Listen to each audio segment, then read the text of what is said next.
Coucou tout le monde, j'espère que vous allez bien. Aujourd'hui je vous retrouve avec une nouvelle vidéo et ça va être une vidéo présentation du manga Shelter of Love de Rie Haruga aux éditions Akata.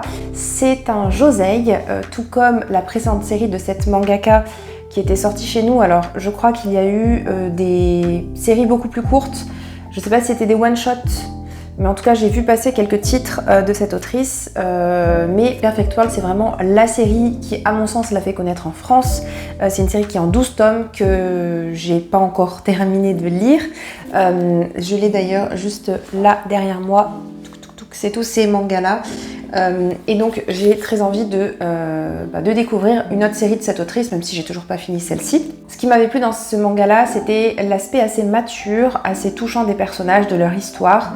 Et c'est ce que j'ai retrouvé aussi dans ce manga là. Donc dans celui-ci, on va suivre une jeune fille qui s'appelle Yoru, qui a été placée en foyer pour enfants parce que sa mère ne s'occupait pas bien d'elle, elle était très violente. Et là-bas, elle va rencontrer d'autres enfants qui sont placés également, et notamment Tenjaku, qui est un garçon qui lui aussi a vécu des violences familiales de la part de son père notamment. Il se faisait battre et donc il a plein de cicatrices. Et Yoru, quand elle arrive, elle est assez jeune, je sais pas, elle doit avoir 5-6 ans, quelque chose comme ça.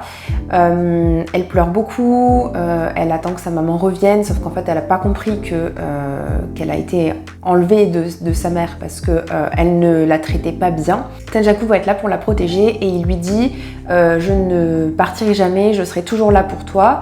On fait un bond dans le futur, on arrive lorsqu'ils sont au lycée et ils sont toujours très très proches. Pour l'instant, il n'y a pas d'histoire d'amour, mais je sens le petit truc poindre quand même, enfin j'espère, parce que j'ai bien envie de voir un petit peu une romance entre ces deux personnages.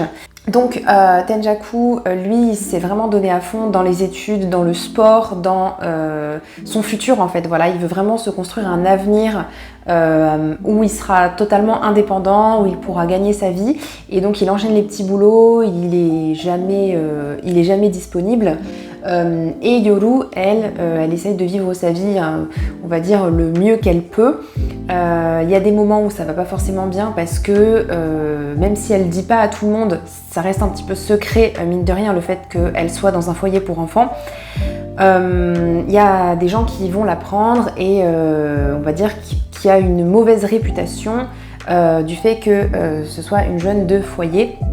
Donc voilà, c'est pas forcément simple la vie de tous les jours, ils ont personne sur qui compter, ils ont pas de famille, ils ont pas de parents, donc c'est très compliqué.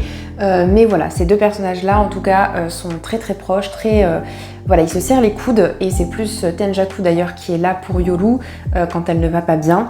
Mais voilà, on sent déjà un très très fort lien entre deux. Tenjaku surtout, c'est un personnage qui, on sent qu'il a beaucoup de volonté, qu'il a vécu des choses très difficiles et donc on dirait qu'il s'est fait une sorte de carapace, mais ça va commencer à se briser parce que son père va vouloir reprendre contact avec lui. Je ne sais pas vraiment dans quelle direction l'autrice va aller. On n'a pas d'objectif précis, on n'a pas d'éléments qui peuvent nous faire penser à la manière dont ça va se dérouler. Je vais complètement vers l'inconnu avec cette série. C'est pas forcément quelque chose qui me déplaît, au contraire. C'est une thématique aussi qu'on retrouve pas souvent, je trouve, dans les shoujo ou les josei de manière générale.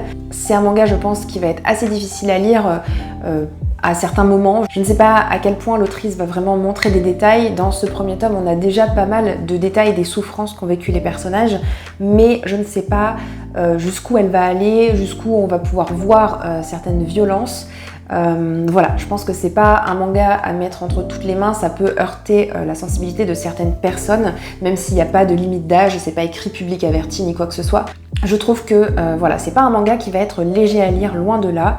La précédente série, donc Perfect World, dont je vous parlais au début, était un peu dans cette vibe là, mais touchant en mode pas touchant parce qu'on parlait de violence, mais touchant parce qu'on était au contact d'une personne qui était handicapée, qui était en fauteuil roulant, et du regard de la société en fait qu'il y a sur les personnes en situation de handicap.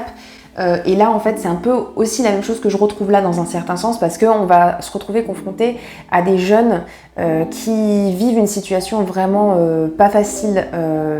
Enfin voilà, c'est un euphémisme de dire ça, mais et en plus la société a un regard particulier sur eux, où à la fois il y a de la pitié, mais à la fois on les considère mal aussi. Donc voilà, je pense que ça va pas être de tout repos. Pour l'instant, c'est une série qui a 5 tomes, donc assez courte, mais elle est encore en cours. Donc j'espère que l'autrice va vraiment prendre son temps pour développer les personnages, pour vraiment voilà, avoir un regard assez complet sur ces questions-là de violence familiale. Et voilà, qu'on ait aussi un aspect un petit peu espoir, où on voit les choses un peu positivement, pour pas qu'on tombe en dépression après avoir lu cette série. Mais je pense qu'il faut aussi montrer les choses telles qu'elles sont. Donc j'espère qu'il y aura ce dosage juste que j'attends. Bref, voilà, ça promet une très très belle série. Donc j'ai très très hâte de lire la suite. Au niveau des graphismes, c'est vraiment aussi des graphismes de toute beauté. J'adore le design en fait des personnages. Je trouve que c'est très très précis, très joli. J'aime beaucoup. Je trouve qu'il y a aussi une petite amélioration par rapport à la précédente série. Donc voilà, j'ai qu'une hâte, c'est de lire la suite. Voilà, c'est tout pour ma vidéo, j'espère qu'elle vous aura plu. Si vous avez lu Shelter of Love, n'hésitez pas à me dire en commentaire ce que vous en avez pensé. Et moi je vous dis à bientôt dans une prochaine vidéo. Ciao ciao!